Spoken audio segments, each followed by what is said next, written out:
Assalamu alaikum wa rahmatullahi ta'ala wa barakatuhu. ‘Yan uwa masoya annabi barka da wannan lokaci, ya aiki, ya harkoki, ya ƙaunar ya Rasulullah sallallahu alaihi wasallam. Allah ya ƙara mana ƙwarin gwiwa.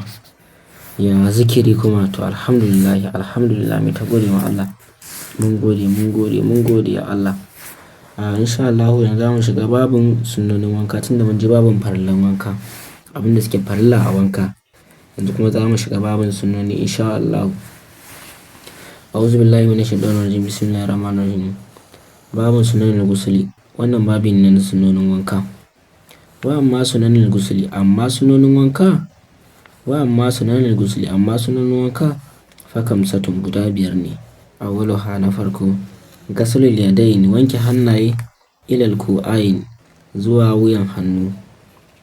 Qabla idkalihima fil ina'i, kafin shigar da hannun a cikin ruwa. Sunnatun sunna ne. Wal marmadatu, da kuskuren baki, sunnatun sunna ne. Insha Allahu za mu dakata a nan. Wannan karan ma mun yi da yawa amma dai ba komai tunda mun riga mun yi, za mu dawo insha Allahu.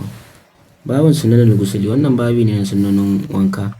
Wa amma sunanil ghusli, amma sunnonin wanka fa khamsatun guda biyar ne. Awwaluha na farko, ghaslul yadayn, wanke hannaye ilal ku'ayn, zuwa wuyan hannu.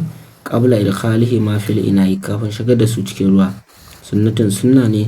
Wal marmadatu, da kuskuren baki, sunnatun sunna ne. Wassalamu alaikum wa rahmatullahi ta'ala wa barakatuh.